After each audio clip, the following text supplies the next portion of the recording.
লক্ষ্যকে সামনে রেখে সকলের ঐক্যবদ্ধভাবে রাজনীতি এবং রাষ্ট্র নির্মাণ করব। আজকে এটি নতুন রাজনৈতিক দল জাতীয় নাগরিক পার্টি আত্মপ্রকাশ উপলক্ষে আমাদের যে আনুষ্ঠানিক বক্তব্য, সূচনা বক্তব্য, সেই বক্তব্য আমি লিখিত বক্তব্য আমি আপনাদের সামনে পাঠ করছি।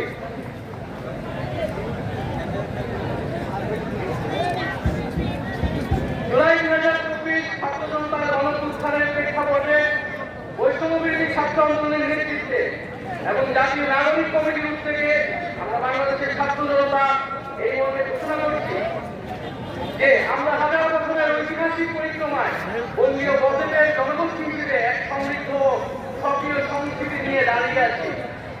প্রায় 200 বছরের ব্রিটিশ ঔপনিবেশিক শাসনের বিরুদ্ধে দীর্ঘ লড়াইয়ের পর 1947 সালে পাকিস্তান রাষ্ট্রের পতন ঘটে। তবে শোষণ ও বৈষম্য থেকে এদেশের গণমানুষের মুক্তি মেনে নিতে হলো।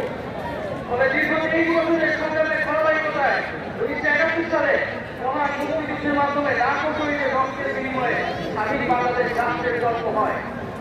কিন্তু স্বাধীনতার পর দীর্ঘ সময় ধরে বাংলাদেশের জনগণকে বারবার গণতন্ত্রের জন্য লড়াই করতে হয়েছে।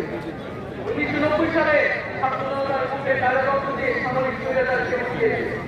তথাপি স্বাধীনতার 5 দশক পেরিয়েও আমরা গণতন্ত্র, সাম্য, মানবিক মর্যাদা ও সামাজিক ন্যায়বিচার নিশ্চিত করে এমন একটি রাজনৈতিক বন্দোবস্ত তৈরি করতে পারিনি। বরং বিগত 15 বছর দেশে একটি নিষ্ঠুর ফ্যাসিবাদী শাসন ব্যবস্থা কায়েম হয়েছিল, যেখানে রাষ্ট্রীয় প্রতিষ্ঠানগুলোকে ক্ষমতাসীন দলের স্বার্থে বেপরোয়া ব্যবহার করে গণতন্ত্রকে ধ্বংস করা হয়েছে। বিরোধী মতের কারণ হল খুন, বিচার বহির্ভূত হত্যাকাণ্ড, দুর্নীতি ও অর্থ পাচারকে একটি রাষ্ট্রীয় সংস্কৃতিতে পরিণত করা হয়েছে। জুলাই 2024 ছাত্র জনতা বিপুল আত্মত্যাগের মাধ্যমে এক